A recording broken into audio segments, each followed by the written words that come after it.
우리가 이 땅에서 지금 살고 있습니다. 인생의 긴 여정의 길을 가고 있습니다. 그래서 우리가 신앙적으로는 순례자의 길이다. 우리가 이 땅에서 나그네다라고 표현들을 많이 합니다. 그런데 길을 곧장 가다가 여러 가지 갈림길이 있죠. 우리의 선택에 의해서, 우리에게 주신 자유의지 선택에 의해서 어떤 길을 선택을 하느냐에 따라서 인생이 달라지곤 합니다. 그러나 물론 모든 것은 다 하나님의 섭리 아래, 하나님의 계획 아래 다 들어있는 것이죠. 저 같은 경우도 1999년 추석 전날, 그때 중앙선을 넘어가서 졸다가 새벽에 귀가하다가 졸다가 차 4대를 받고 제 차에서 불이 나고 이런 그 사고. 그래서 제가 오른발 무릎과 왼발 발목을 대수술을 받고 2년 동안 그 재활까지 그 치료를 받는 과정에서 제가 신학을 하게 됐습니다. 저를 알고 있는 모든 사람들은 깜짝 놀랍니다. 매치가 안 된다는 거예요. 왜냐하면 제가 1999년까지는 굉장히 경제적으로 교만을 좀 떨었던 것 같아요. 그런데 지금은 전혀 상황이 바뀐 상황이기 때문에 사람들이 잘 이해를 못하는 그런 상황인데, 어쨌든 인생에 있어서 이렇게 전환점들이 있습니다. 우리가 잘 아는 존 뉴턴 같은 경우 노예선의 선원으로 일하다가 나중에는 이제 선장으로 일했죠. 지금 미국에서 그 흑인들이 체력이 강합니다. 체력이 굉장히 백인들보다 운동할 때 이렇게 달리기도 잘하고 스포츠 농구도 잘하고 이런 경향이 있어요. 체력적으로 강해요. 그게 보면 아프리카에서, 그들의 고향은 아프리카인데 그 아프리카에서 노예로 잡히죠. 그러면 노예상이 먼 길을 갑니다. 그 바닷길을 미국까지 가요. 남부지방에 그 모카 농사를 많이 했기 때문에 그 노예들이 많이 필요했죠. 그 필요에 의해서 갑니다. 그리고 이 매매를 하는 거예요. 이 노예들을. 그 노예를 실어 나르는 그 상선, 노예상, 그 상선의 선원으로 일했다가 나중에 선장으로까지 일했던 사람이 존 뉴턴입니다. 그런데 1948년 3월 21일 그레이하운드 노예선에 있었는데 폭풍우가 몰아쳐서 아주 배가 뒤집어지기 직전이었어요. 그때에 하나님을 찾습니다. 살려달라고. 그래서 하나님이 살려주셨어요. 이러한 그 과정에서 그 흑인들이 굉장히 고생을 하면서 그 아프리카에서 미국까지 오는 과정에서 약한 흑인들은 다 죽습니다. 그리고 미국에 와서도 그 험한 노동 일을 하면서 먹는 게 좋겠어요? 병들으면 치료가 잘 되겠어요? 또 약한 사람들은 다 죽어요. 그러니까 지금 그 흑인들은 굉장히 강한 유전자를 가진, 강한 DNA를 가진 그 조상을 둔 그러한 후손들인 거죠. 약한 자들은 다 죽었으니까. 열악한 상황에 의해서. 그래서 강한 그런 상태인 것을 우리가 보는데, 이 존 뉴턴이 하나님께서 살려주시고 나서 큰 깨달음을 받습니다. 그리고 또 그 영국 감리교의 창시자 존 웨슬리의 영향을 많이 받습니다. 그래서 1964년에는 영국 그 성공회 거기에 사제가 돼요. 4월 29일 날 부제를 받고 6월 17일 날 사제가 됩니다. 이렇게 그 전환을 받은 거죠. 어떤 역사적인 전환, 자기 인생에 있어서 많은 사람들이 있어요. 링컨은 대통령이 됨으로 말미암아 그 어떤 전환점을 갖고, 넬슨 만델라도 27년간 옥살이 하다가 대통령이 됨으로 말미암아 큰 일을 이루고, 윈스턴 처칠에게 있어서는 그 큰 기회가 제2차 세계대전이었어요. 그때 의회에서는 항복하자는 의견도 많이 있었거든요. 독일에. 왜? 굉장히 그 독일이 강했었기 때문에 초창기에는. 그리고 그 코리텐분 같은 경우는 그 자기를 힘들게 했던 간수를 화해하면서 어떠한 인생의 전환점을 가져서 책도 쓰고 이러한 일을 우리가 봅니다. 성경에서도 있죠. 어떤 역사적인 그 인생에 있어서 전환점을 가진, 모세는 호렙산 떨기나무에서, 다윗은 골리앗을 만남으로 말미암아, 바울은 다메섹에서 예수님을 만남으로 말미암아, 요셉은 아이러니하게도 종살이로 팔려가면서 인생의 전환점을 갖게 되는 것을 봐요. 종살이로 했다가 감옥에 갔다가 총리가 되니까, 에스더는 왕비가 됨으로 말미암아 그 유대 민족을 살리는 그러한 일들을 하죠. 오늘 창세기 35장에서는 야곱이 신앙의 어떠한 그 새로운 전환점을 갖는 것을 봅니다. 우리의 삶 가운데 여러 번 그 새로운 시작을 허락하시는 하나님, 우리가 신앙생활하면서 하나님을 만났던 감격도 경험합니다. 그런데 시간이 지나면서 믿음이 식어질 때도 있습니다. 예배는 드리지만 감격은 없고, 기도는 하지만 응답은 기대하지 않고, 봉사는 하지만 기쁨이 사라진 그러한 때가 있습니다. 오늘 창세기 35장 야곱의 인생에서 가장 중요한 영적 전환점을 봅니다. 창세기 28장에서 베델에서 하나님을 만난 야곱, 그 이후에 20여 년 동안 많은 일을 겪습니다. 라반의 집에서 생활했고 가족이 생겼고 엄청난 재산도 얻었습니다. 그러나 세겜 사건을 통해서 그는 가장의 큰 위기를 맞이합니다. 바로 그때 하나님께서 말씀하십니다. 일어나 베델로 올라가라. 오늘 하나님께서 우리에게도 동일한 말씀을 하십니다. 다시 베델로 올라오라. 1절에 보면 하나님이 야곱에게 이르시되 일어나 베델로 올라가라 하십니다. 세겜 사건 이후에 야곱의 집안에 큰 위기가 처해 있습니다. 시므온과 레위가 세겜 사람들을 집단 학살한 사건이 있었죠. 야곱은 주변 족속들의 보복당할 것을 두려워하고 있었습니다. 그런데 이러한 놀라운 위기 속에서 하나님이 야곱에게 심판을 하시는 것이 아니고 초청하신다는 겁니다. 일어나 베델로 올라가라.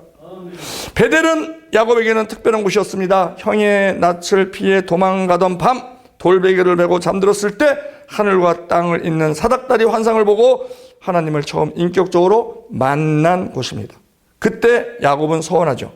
창세기 28장 20절에 야곱이 서원하여 가로되 하나님이 나와 함께 계시사 내가 가는 이 길에서 나를 지키시고 먹을 양식과 입을 옷을 주사 나로 평안히 아비 집에 돌아가게 하시오면 여호와께서 나의 하나님이 되실 것이요 내가 기둥으로 세운 이 돌이 하나님의 전이 될 것이요 하나님께서 내게 주신 모든 것에서 10분의 1을 내가 반드시 하나님께 드리겠나이다. 이렇게 서원을 합니다. 그런데 이 야곱은 정작 하나님의 은혜로 형과 화해하고 정착지를 삼은 곳은 베델이 아니고 세겜에 머물러 있었습니다. 자기가 서원한 거 잊어버리고 삶은 안일해졌고 그 안일함 속에서 디나의 비극이 찾아왔던 것입니다. 그런데 우리의 부흥이 필요한 자리에서 언제나 이런 자리라는 겁니다. 하나님과의 첫사랑, 첫 소원, 첫 감격을 잊어버리고 세겜에 눌러 앉아있는 그 자리, 그리하여 어떠한 위기의 자리, 사건을 만나게 된 그 자리, 우리도 한때 뜨겁게 하나님을 만났고 눈물로 서원한 순간이 있었을 수 있습니다. 그런데 우리는 지금 어디에 머물러 있는가? 현재 베델에 있는가? 세겜에 있는가? 세상에 있는가? 우리가 예배의 장소에 있는가? 그런데 놀라운 것은 하나님께서 그렇게 베델로 가지 않고 세겜에 머물러 있는 야곱을 버리시는 것이 아니고 먼저 찾아오셨다는 겁니다. 야곱은 하나님을 찾지 않습니다. 오히려 세겜에 머물러서 안주하고 있었습니다. 세겜은 편안한 곳입니다. 경제적으로 안정되어 있습니다. 재산도 많습니다. 그러나 하나님께서는 세겜이 아니라 베델을 원하셨습니다. 왜냐하면 베델은 하나님과 처음 인격적으로 만난 장소입니다. 베델은 서원했던 자리, 눈물 흘렸던 자리, 하나님의 약속을 받았던 자리입니다. 부흥이라는 것은 언제나 하나님께서 먼저 부르시는 것으로 시작이 됩니다. 하나님을 만났던 그 순간, 그때 성경에 보면 아브라함도 하나님이 먼저 부르셨습니다. 모세도 떨기나무 가운데 먼저 찾아오셨습니다. 사무엘도 하나님이 먼저 부르셨습니다. 제자들도 예수님께서 먼저 부르셨습니다. 오늘도 하나님은 말씀하십니다. 다시 예배의 자리로 돌아오라. 아멘. 다시 기도의 자리로 오라. 아멘. 처음 사랑으로 돌아오라. 아멘. 부흥이라는 것은요, 인간의 열심이 아니라 하나님의 초청에서 시작됩니다. 베델로 올라가라는 말씀, 그것은 삶의 중심을 하나님께 두라는 것입니다. 사람이 자신의 자리에 안주하지 말고 하나님이 부르신 자리, 그것이 예배의 자리입니다. 예배의 목숨 걸으라는 겁니다. 아멘. 우리가 신앙을 획기적으로 전환하는 그 과정, 우리가 새롭게 되는 과정, 그것은 우상을 버릴 때 시작이 됩니다. 오늘 창세기 35장 2절에 보면 야곱이 자기 집의 집사람과 자기와 함께한 모든 자들에게 이르되 너희 중에 이방 신상을 버리고 자신을 정결케 하고 의복을 바꾸라. 우리가 일어나 베델로 올라가자. 나의 환난 날에 나를 응답하시며 나의 가는 길에서 나와 함께 하신 하나님께 내가 거기서 단을 쌓으려고 하노라 하매 그들이 자기 손에 있는 모든 이방 신상과 자기 귀에 있는 고리를 야곱에게 주는지라. 야곱이 그것을 세겜 근처 상수리 나무 아래에 묻고. 야곱은 가족에게 말합니다. 너희 중에 모든 신상을 버리라. 자신을 정결케 하고 의복을 바꾸라. 놀라운 사실은요, 야곱이 믿음의 가정이라고 하는데 그 야곱의 집안에도 우상이 있었다는 겁니다. 라헬이 가져온 드라빔도 있었고 세겜 사람들에게서 취한 우상도 있었을 것입니다. 왜? 우상은 때로는 금으로 된 것도 있고 은으로 된 것도 있고 이럴 수 있기 때문에 야곱의 가족은 여호와를 섬긴다고 하면서도 동시에 이방 신상들을 가지고 있었습니다. 바로 이것이 신앙의 위선입니다. 하나님을 슬프게 하는 것이죠. 우리 모두의 현실일 수 있습니다. 주일에 예배를 드리며 하나님을 찬양하지만 우리 마음의 곳간에는 여러 가지 버리지 못한 우상들이 숨겨져 있을 수 있습니다. 우리 대한민국 모든 크리스찬들이 자신도 모르게 3가지 종교를 가지고 있다는 거예요. 주일날이나 어떤 예배 드릴 때는 기독교인으로서 존재하는 거예요. 평상시 사회에서 생활하죠. 평상시에는 유교적으로 생활한다는 거예요. 누구는 가부장제로 하고, 유교가 뭡니까? 체면 문화예요. 체면 문화. 잘 보이기에 다 빠져 있어. 잘 보이기. 그래서 좋은 옷을 입으려고 그러고 좋은 차를 가지려고 그러고 좋은 집을 목표로 하고 어떤 행동에 있어서 말에 있어서도 나를 잘 보이기 위해서. 그게 유교적이에요. 유교적. 그리고 또 위기를 당하면 어떻게 됩니까? 위기를 당하면 점집이 권사님들 때문에 먹고 산다는 슬픈 말도 있어요. 그리고 권사님도 얼떨결에 목사님 이번에 이사 갈 때 동쪽으로 하세요. 동쪽으로. 서쪽으로는 안 돼요. 위기를 당했을 때는 점에 의지하는, 그게 도교거든요. 도교. 그러니까 기독교인들은 기독교, 유교, 도교, 이 3개를 한꺼번에 가지고 있는 그러한 종교 생활을 하는 사람이 많다는 겁니다. 그래서 우리는 베델로 올라가기 전에 반드시 해야 되는 것, 우상을 제거하는 것입니다. 오늘날 우리 우상은 무엇입니까? 돈일 수 있습니다. 성공일 수 있습니다. 자녀일 수 있습니다. 명예일 수 있습니다. 또한 육체의 쾌락과 정욕일 수 있습니다. 염려와 불안 속에서 사람을 의지하는 것이 우상일 수 있습니다. 또 자기 자신을 신처럼 높이는 교만이 자기 우상일 수 있습니다. 아모스 1장 3절에 그러죠. 교만이 너를 속였도다. 자기 교만한지도 모르는 거예요. 심지어 우리가 열심히 하는 이 사역, 우리 신앙 생활, 이것이 또 우상이 될 수가 있어요. 왜? 자기를 드러내고자 하면 그것이 우상이 된다는 겁니다. 예배보다 일이 더 중요해지고 우리가 사역에 열심히 하다 보면 막 예배에 소홀하는 경우가 있거든요. 그거 조심해야 된다는 거예요. 마르다와 마리아에서 그걸 말씀해 주시죠. 또 하나님보다 돈이 중요해지고 말씀보다 스마트폰이 중요해지고 그렇다면 그것이 우상. 즉 하나님보다 더 우선되는 것. 그것을 지금 야곱은 상수리 나무 아래에 묻습니다. 묻는다는 것은 잠시 보관하는 게 아니에요. 그냥 다시는 꺼내지 않겠다는 결단입니다. 우리가 예배를 드리는 이유가 무엇입니까? 은혜 받고 감동받는 것으로 끝나면 안 됩니다. 우리의 모든 버려야 할 것, 그것을 우리가 상수리 나무 아래에 묻어야 우리의 모든 우상은 다 십자가 밑에 내려놓을 줄 알아야 된다는 겁니다. 그리고 우리가 버려야 할 것이 무엇인가를 성령께 물으면 성령께서 알게 하실 것입니다. 이 우리의 신앙이 죄와 병행할 수는 없는 것이죠. 회개 없는 신앙은 죽은 신앙입니다. 정결이 없는 신앙도 죽은 신앙입니다. 오늘 하나님은 우리에게 말씀하십니다. 버려라, 내려놓아라, 회개하라. 그때 우리의 참 신앙은 시작이 됩니다. 야곱은 우상을 버리는 것과 함께 몸을 정결케 하고 의복을 바꾸라고 명령합니다. 의복은 뭡니까? 우리의 행실을 말하죠. 행실. 즉 옛사람의 행실을 버리라는 것이죠. 에베소 4장 22절. 너희는 유혹의 욕심을 따라 썩어져가는 구습을 쫓는 옛사람을 벗어버리고 오직 심령으로 새롭게 되어 하나님을 따라 의와 진리의 거룩함으로 지으심을 받은 새 사람을 입으라. 옷이 행실이에요. 옷을 보면 그 사람을 알 수 있어요. 경찰복 입고 있으면 아, 경찰이구나. 제가 병원에서 의사 가운 입고 돌아다니면 사람들은 나를 의사로 볼 거예요. 내가 군복을 입고 그러고 다니면 사람들은 나를 군인으로 보겠죠. 그 옷이라는 것은 그 사람의 행실을 나타내 주는 것입니다. 우리의 신앙은요, 감정의 고조가 아닙니다. 회개와 정결입니다. 하나님 앞에 서기 위해서 자신을 씻고 옷을 바꾸고 삶의 방향을 바꾸는 것. 그것이 회개죠.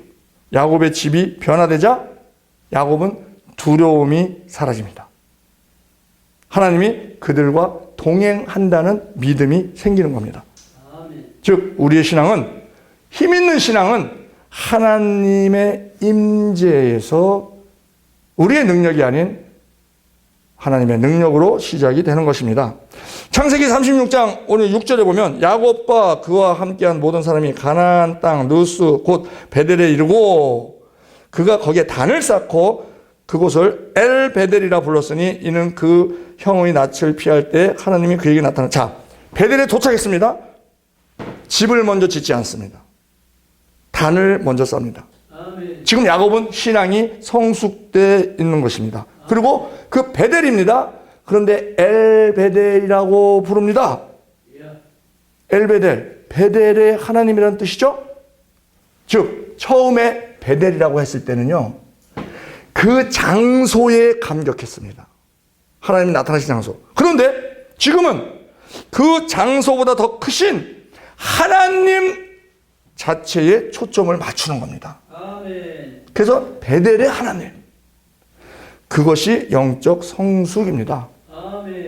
신앙생활 초기에는 우리가 은혜 받았던 장소, 특별한 경험, 감정적 감격, 이런 것에 머물러 있을 수 있습니다. 그런데 성숙한 신앙은 장소와 경험을 뛰어넘어서 하나님 그분 한 분, 그것이 하박국 기도잖아요.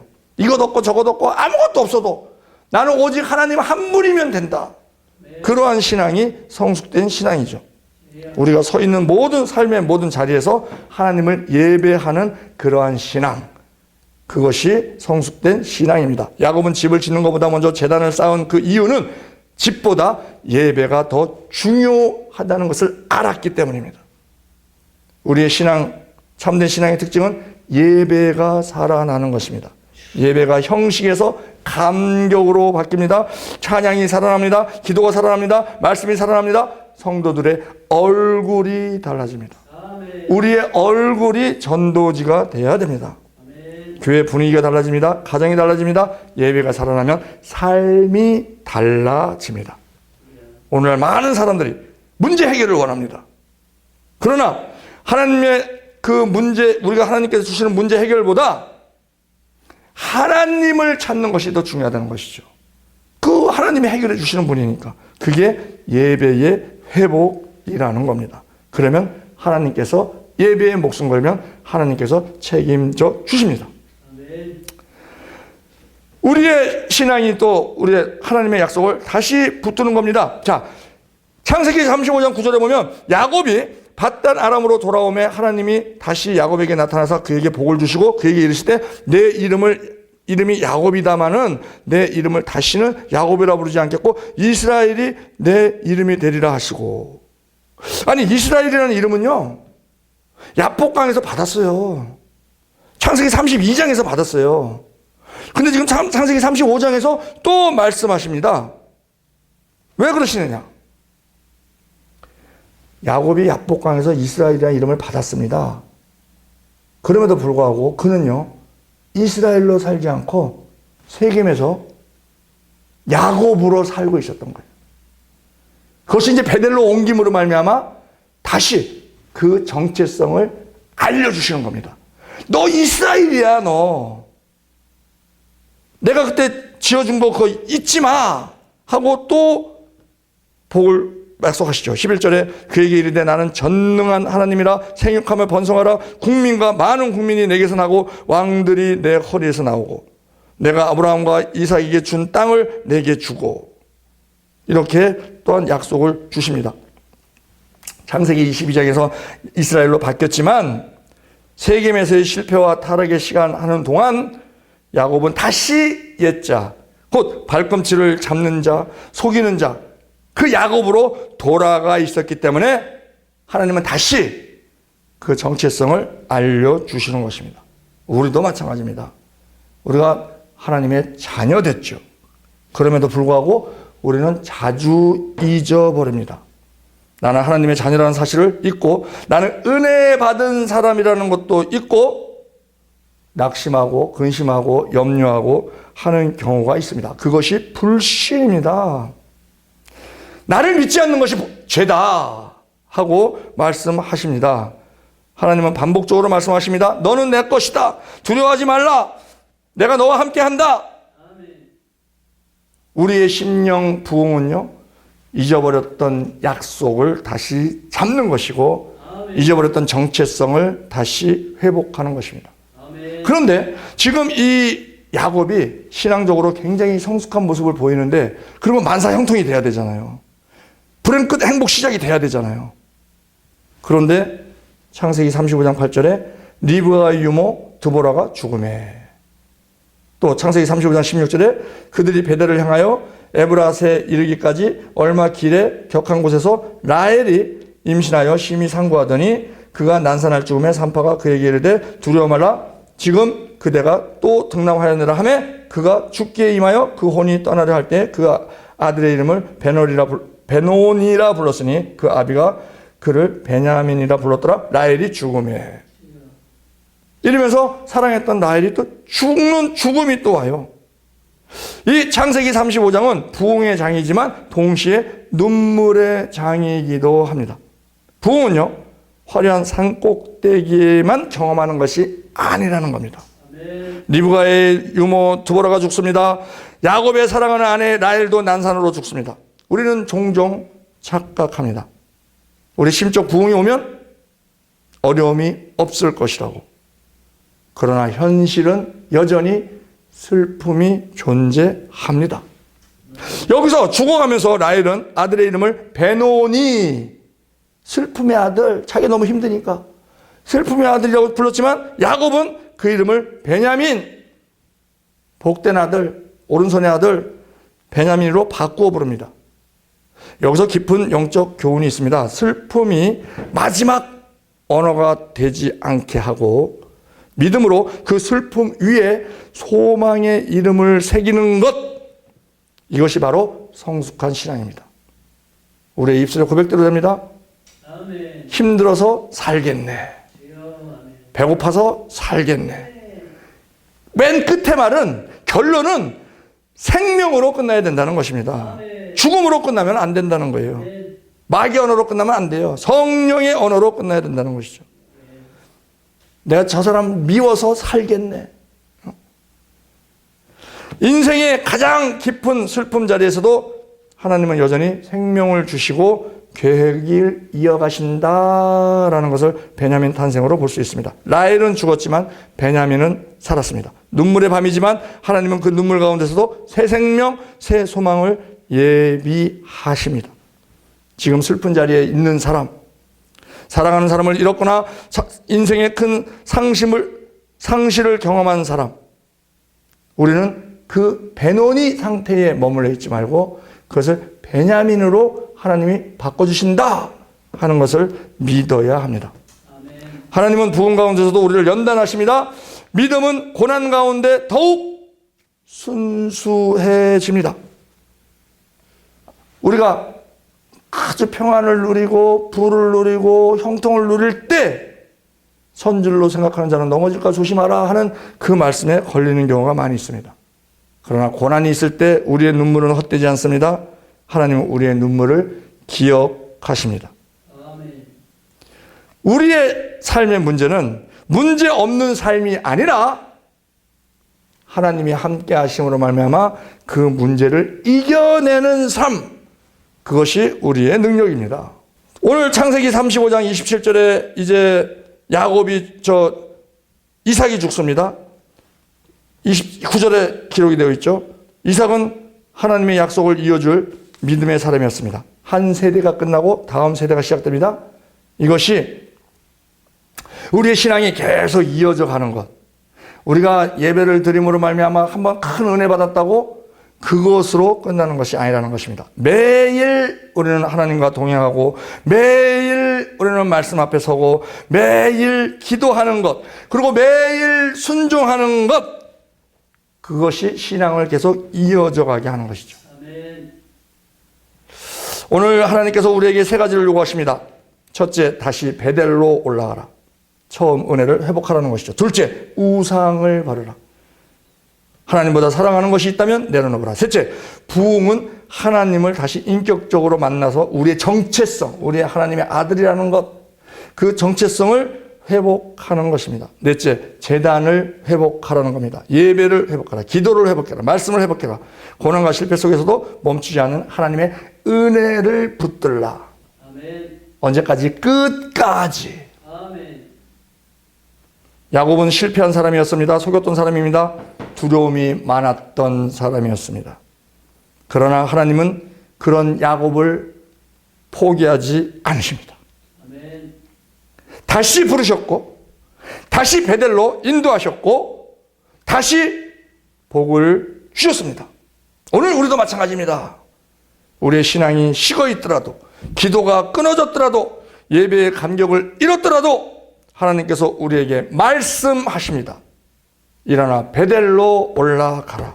아멘. 그 부르심에 순종할 때 우리에게 예비하신 복이 많이 있는 것을 우리가 누릴 수 있게 되는 것이고, 그것은 우리만 누리는 것이 아니고 우리가 그 복을 누림으로 말미암아 많은 사람들에게도 흘려보내는 복의 통로가 되게 하시기 위해서 우리에게 복을 주시는 분입니다. 그래서 우리가 잊지 말고 우리가 더욱더 근신하고 깨어서 신앙, 우리가 이 사탄 귀신 마귀가 존재하기 때문에 우리를 자꾸 흔들고 미혹시키고 우리의 눈을 가리고 하는 일이 있습니다. 그 영적 전투에서 우리가 하나님의 말씀으로, 기도로, 믿음으로 승리하며 나아가는 우리 모두 되기를 우리 주 예수 그리스도의 이름으로 축원드립니다. 사랑과 은혜가 많으신 하나님 아버지, 야곱을 다시 베델로 부르셨던 것처럼 오늘 우리도 다시 주님 앞에 불러주심을 감사합니다.